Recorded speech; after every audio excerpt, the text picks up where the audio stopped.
बिस्मिल्लाहिर्रहमानिर्रहीम। अस्सलाम वालेकुम नाज़रीन, आप यूट्यूब चैनल देख रहे हैं। मैं इमरान खान हूँ। दो बड़ी डेवलपमेंट्स है आज के लिए। एक तो इमरान खान साहब को घर से निकलना पड़ा दोबारा अदालतों की पेशियों के लिए, अपनी ज़मानतों के लिए।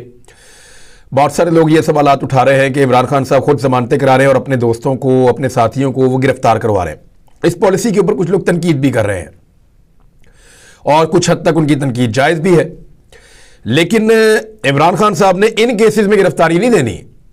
अगर उन्होंने गिरफ्तारी देनी है तो उन्होंने जेल भरो तहरीक में जो गिरफ्तारी देनी है वो अलामती गिरफ्तारी देनी है, सियासी नौयत की, जिससे लोगों का खौफ टूटे जेल में जाने से। ऐसा तो नहीं है कि एक फेक केस, जो झूठा केस बना हुआ है, उसके अंदर वो गिरफ्तारी दें और उसके अंदर फिक्स करवा लें अपने आप को। तो वो साथ साथ अपनी जमानतों का प्रोसीजर भी देख रहे हैं और जिस वक्त उनको ये लगेगा कि अब यहां पे इस मरहले पे उनको खुद गिरफ्तारी देनी हो सकता है वो दे दें। लेकिन दूसरी जो बड़ी डेवलपमेंट है, एक तो इमरान खान साहब इस्लामाबाद गए, वापस आए, वो मैं आपको बताता हूं क्या हुआ। दूसरी जो बड़ी डेवलपमेंट है वो सुप्रीम कोर्ट ऑफ पाकिस्तान से है। सुप्रीम कोर्ट ऑफ पाकिस्तान ने फैसला महफूज कर दिया है। फैसला किस नौयत का आने वाला है, इसके लिए मैंने वहां पे सुप्रीम कोर्ट में जो सहाफ़ी मौजूद थे उनसे और जो वकला मौजूद थे उनमें से कुछ से रब्ता किया। जो इन्फॉर्मेशन इकट्ठी की मैं आपके साथ अभी शेयर कर लेता हूं कि सुप्रीम कोर्ट ऑफ पाकिस्तान कल सुबह 11 बजे जब फैसला सुनाएगी तो क्या होने के इम्कानात ज्यादा है। सबसे पहले तो इमरान खान साहब के 3 मामला थे। एक तोशाखाना वाला मामला था, वारंट गिरफ्तारी थे, वहां पे उनको जमानत करवानी थी। दूसरा उनका जो एक ममनुआ फंडिंग वाला केस है उसमें उनको जमानत करवानी थी। और तीसरा जो इमरान खान साहब का केस है वो दहशतगर्दी का उन पर मुकदमा बनाया गया एक एहतजाज के नतीजे में, उसमें उनको जमानत करवानी थी। इमरान खान साहब सुबह जब निकले जमान पार्क लाहौर से तो बहुत बड़ी तादाद में लोग उनके साथ निकले थे और बहुत सारी गाड़ियां पाकिस्तान तहरीक इंसाफ की लाहौर से उनके साथ शामिल हुई। कुछ लोग रास्ते में शामिल होते रहे, जगह जगह उनका इस्तकबाल होता रहा। वो बहुत तेजी से जाना चाहते थे लेकिन फिर भी उनको टाइम लगा और हर जगह पे लोगों ने, जितने भी मोटरवे के ऊपर से पुल गुजरते हैं वहां से लोगों ने फूल फेंके इमरान खान साहब की गाड़ियों पे। सारे रास्ते फूलों की बारिश होती रही और इमरान खान साहब जो हैं वो अदालत के लिए इस्लामाबाद टूल प्लाजा उन्होंने क्रॉस किया तो इस्लामाबाद के लोग भी बाहर आ गए। तो बहुत बड़ी तादाद में अवाम जाकर अदालत के बाहर इकट्ठी हो चुकी थी। वहां पे इमरान खान साहब पहुंचे, रश बहुत ज्यादा था, धक्कम पेल बहुत ज्यादा थी। पुलिस सुबह से लोगों को दाखिल होने से रोक रही थी, खारदार ताने लगाई गई थी, रुकावटें खड़ी की गई थी और कुछ इस तरह के वाकयात भी हुए जो बड़े अफसोसनाक थे। स्पेशली अदालत के बाहर जो सहाफ़ियों के साथ इस्लामाबाद पुलिस का रवैया था वो इंतहाई काबिले मुज़म्मत और नामुनासिब रवैया था। यानी पुलिस इस्लामाबाद की जो है उन्होंने जो इज्जत कमाई है इस सारे रिजीम चेंज ऑपरेशन के बाद, इस बात का उन्हें जवाब देना पड़ेगा। इस्लामाबाद पुलिस ने सहाफ़ियों के ऊपर तशद्दुद किया, ख़वातीन के ऊपर तशद्दुद किया, नौजवानों के ऊपर तशद्दुद किया और वो एक पॉलिटिकल पार्टी की तरह इन चीज़ों को डील कर रहे हैं। और ऐसा लगता है कि इस्लामाबाद पुलिस का जो ट्विटर का हैंडल है वो शायद मरियम नवाज के पास है। ऐसा महसूस होता है उनके ट्वीट्स पढ़ के। ऐसा लगता है कि इमरान खान की नफरत में अंधा हुआ कोई पागल आदमी जो है वो इस ट्विटर को हैंडल कर रहा है। यानी आज एक ट्वीट किया कि एक इस तरह के हुलिये का आदमी गाड़ी के पास देखा गया है और वो दहशतगर्द हो सकता है।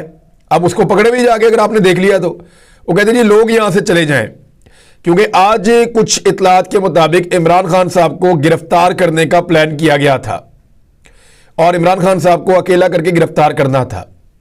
सबको यह लगा कि बड़ी तादाद में लोग इमरान खान के साथ जमा नहीं होंगे और वर्किंग डे में यहां इस्लामाबाद के अंदर भी लोग इकट्ठे नहीं होंगे, लेकिन यह उसका उलट हो गया। इमरान खान साहब मोटरवे पे थे तो उनके साथ सैकड़ों गाड़ियां साथ चल रही थी।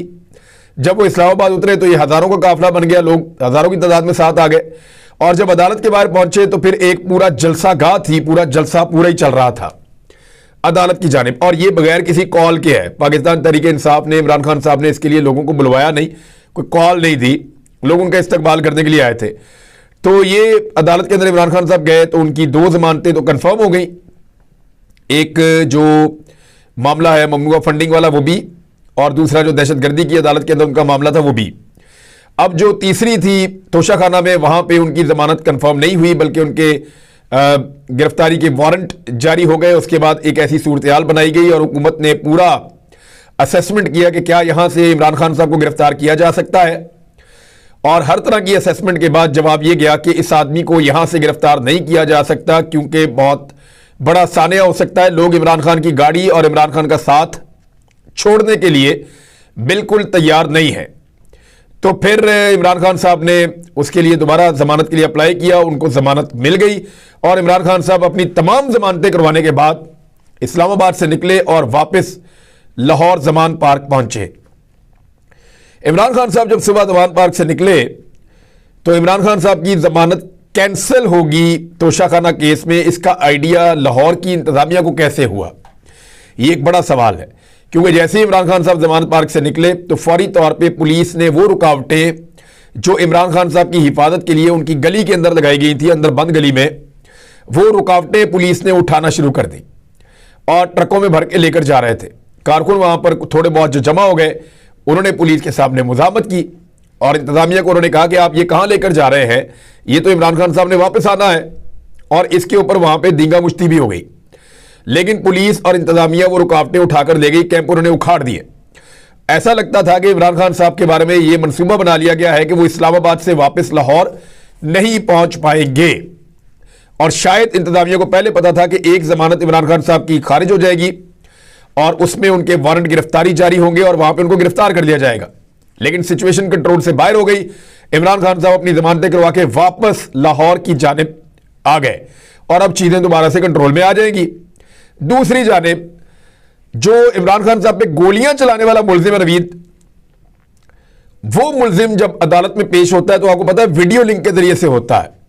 उसकी वजह पता क्या है कि उस मुजरिम की जान को खतरा है, यानी मुजरिम की जान को खतरा है, इसलिए उस मुजरिम को जब भी अदालत में पेश किया जाता है तो उसको पेश किया जाता है वीडियो लिंक के जरिए से। देख लीजिए आप, जबकि जिसके ऊपर गोलियां चली हैं, जिसको जान से मारने की कोशिश की गई है, उसको प्रैक्टिकली जाके अदालतों में पेश होना पड़ता है। तो निज़ाम इंसाफ के अंदर प्रॉब्लम्स तो है और ये प्रॉब्लम्स का फायदा उठा के कोई भी इमरान खान का नुकसान कर सकता है। अब हुकूमत की जानिब से यह तंबीह की गई है कि हमला भी हो सकता है, अटैक किया जा सकता है, दहशतगर्द भी शामिल है बीच में, ये सारा कुछ उन्होंने किया। लेकिन हमारा सवाल यह है कि आज कितने दहशतगर्द गिरफ्तार किए जो इमरान खान पर हमला करने आए थे। अब वो बंदे गिरफ्तार करके दिखाएं जिनके बारे में वो ये कह रहे हैं कि वो साथ मौजूद थे। एक्चुअली इमरान खान को गिरफ्तार करना उनकी नीयत थी, लेकिन वो ये कर नहीं पाए। दूसरी जो सबसे बड़ी खबर है वो ये है कि अब इंतखाबात कब होंगे। सुबह 11 बजे सुप्रीम कोर्ट ऑफ पाकिस्तान का फैसला आने वाला है। लेकिन सुप्रीम कोर्ट के फैसले पर जाने से पहले मैं आपको एक बात बताऊं कि एक गेट जो है जुडिशियल कम्प्लेक्स का, वो टूट गया और टूटा ऐसे कि लोगों का प्रेशर इतना ज्यादा था और इंतजामिया ये चाह रही थी कि सिर्फ इमरान खान की गाड़ी अकेली अंदर आए। अब ये मुमकिन नहीं होता जब हजारों की तादाद में लोग मौजूद हों और एक पूरा वेव ऐसे चल रहा हो। तो जिस वक्त लोगों का एक धक्का लगा तो वो दरवाजा खुल गया, टूट कर खुल गया और दरवाजे का मामूली नुकसान हुआ। लेकिन इस मामूली नुकसान के बाद बहुत बड़ी तादाद में लोग अंदर दाखिल हो गए, इमरान खान साहब की गाड़ी भी अंदर दाखिल होगी और फिर वो अदालत तक चले गए। अब मामला यह है कि इसको करार दिया जा रहा है वजीर दाखिला की जानिब से कि जुडिशियल कम्प्लेक्स में तोड़ फोड़ की गई है, गुंडागर्दी की गई है और मुकदमा दर्ज किया जाएगा। यानी इस हुकूमत को बहाना चाहिए अपने सियासी मुखालिफिन के खिलाफ मुकदमा दर्ज करने का। उन्होंने कहा कि बैंकिंग कोर्ट में 400 के करीब वर्कर नमा गुंडों ने धावा बोला, पुलिस एहलकारों की वर्दियां फाड़ी गई, जुडिशियल कम्प्लेक्स के शीशे तोड़े गए। उधर सहाफियों को मार पड़ रही है, कारकुनों को सुबह से मार पड़ रही है। एक दरवाजा धक्का देकर लोग अंदर दाखिल हो गए हैं तो उसको तोड़फोड़ कहा जा रहा है, गुंडागर्दी कहा जा रहा है। मेरे ख्याल में सियासी कारकुनों, गुंडागर्दी और बदमाशी किसे कहते हैं? उसे कहते हैं जिस दिन मरियम नवाज साहिबा के साथ आने वाले लोगों ने जो पत्थर वो अपने साथ थैलों के अंदर भर के लाए थे, उन पत्थरों की मदद से नैब की इमारत के शीशे तोड़ दिए थे और नैब के अंदर मौजूद मुलाजमीन को जख्मी कर दिया था। उनकी तस्वीरें आज भी मौजूद है, वो जख्मी बेचारे पट्टियां पहनकर खड़े थे। तो बदमाशी और गुंडागर्दी तो वो थी, उसके ऊपर कभी कोई कार्रवाई हुई नहीं, क्योंकि एस्टेब्लिशमेंट जो है वो उस वक्त एक NRO 2 जो है उसको प्लान कर रही थी और NRO 2 जो है वो मुकम्मल भी हो गया है। बहरहाल जो सुप्रीम कोर्ट ऑफ पाकिस्तान का फैसला आएगा, मैंने मुख्तलिफ सहाफ़ियों से और वकला से बात की है, खबरों की तरफ मैं नहीं जाऊंगा, मैं आपको ओवरऑल बता देता हूं कि क्या होने जा रहा है। एक बात के ऊपर तो सबका कंसेंसस हो गया कि इंतखाबात की जो तारीख दी जाए वो 90 दिन के अंदर की दी जाए। इस बात को आप ज़हन नशीन कीजिएगा कि इंतखाबात की जो तारीख दी जाए वो 90 दिन के अंदर दी जाए, यानी 13 तारीख से पहले की तारीख होगी। 13 अप्रैल से पहले की कोई भी तारीख दी जाएगी इंतखाबात के लिए। अब ये अलग बात है कि इंतखाबात की तारीख देने के बाद इलेक्शन कमीशन ऑफ पाकिस्तान अपने इख्तियारात इस्तेमाल करते हुए ये कहे कि अभी ये इलेक्शन नहीं हो सकता, फला फला वजूहात की बिना पर हम इस इलेक्शन को थोड़ा सा आगे लेकर जाना चाहते हैं। थोड़ा सा आगे का मतलब यह है कि चंद हफ्ते, और चंद हफ्ते का मतलब यह है कि मैक्सिमम 2 या 3 हफ्ते। यानी ये इलेक्शन अगर तो एक तो 90 दिन की तारीख आएगी। इसमें एक चीज तो बड़ी क्लियर है, क्योंकि गवर्नर खैबर पख्तूनख्वा ने समरी के ऊपर साइन किए थे, लिहाजा supreme court of Pakistan governor Khyber Pakhtunkhwa को यह हुक्म जारी करेगी कि वो, और इसके ऊपर मुझे लगता है कि मुतफिका तौर पे हुक्म जारी किया जाएगा कि वो इंतखाबात की तारीख आईने पाकिस्तान के मुताबिक 90 दिन के अंदर की दें इलेक्शन कमीशन को। वो तो मामला हो जाएगा क्लियर और उस पर फिर तारीख देनी पड़ेगी। पंजाब के अंदर क्योंकि गवर्नर ने दस्तखत नहीं किए थे, तो इस सूरत में एक कानूनी नुक्ता मौजूद है, आईनी नुक्ता एक मौजूद है, और उसमें जजेस की तकसीम हो सकती है राय। वो बज़ाहिर दिखाई दे रहा था सुप्रीम कोर्ट ऑफ पाकिस्तान में, लेकिन यहां पर भी गवर्नर को ही कहा जाएगा या इलेक्शन कमीशन को कहा जाएगा या कोई तरीकाकार निकाला जाएगा कि इंतखाबात की तारीख दी जाए, वो भी 90 दिन के अंदर अंदर। अब एक तो मैं आपको क्लियर कर दूं कि जो अदालत तारीख देगी वो 90 दिन के अंदर की देगी। इससे पहले अदालत ने एक और कोशिश की कि आप कंसेंसस पैदा कर लें, पॉलिटिकल पार्टीज पीटीआई और पीडीएम आपस में, और एक तारीख पे आ जाए। आप बहुत देर से करवाना चाहते हैं आप पीछे आ जाए, ये जल्दी करवाना चाहते हैं ये आगे चले जाए, कोई एक मुतफिका तारीख आ जाए। इस पे बात बनी नहीं, तो फिर जज साहिबान ने कहा कि फैसला हमने महफूज कर लिया है और हम कल फैसला सुना देंगे 11 बजे।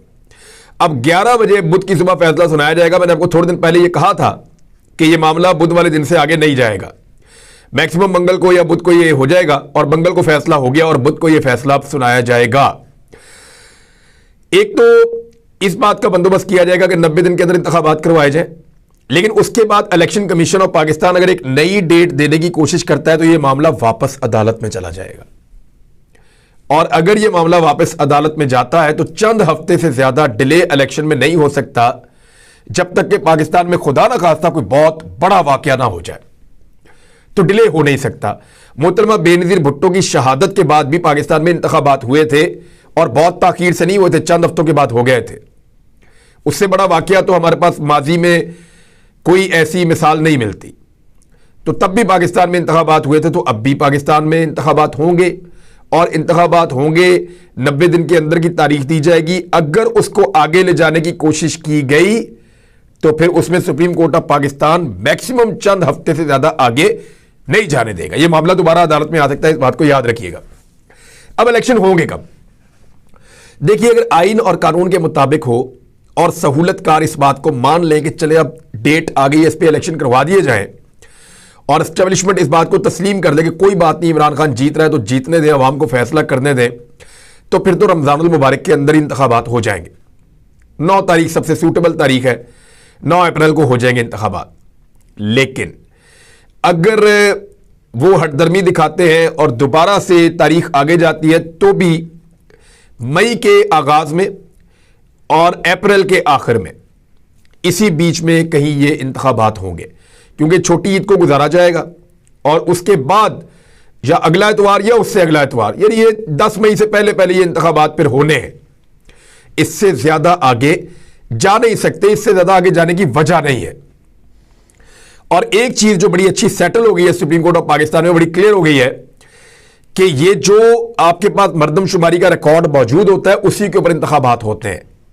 इस बुनियाद पर कि हमने एक नई मर्दमशुमारी करनी है, आप इंतखाबात को डिले में नहीं डाल सकते। तो यह बात भी क्लियर होके सेटल हो चुकी है।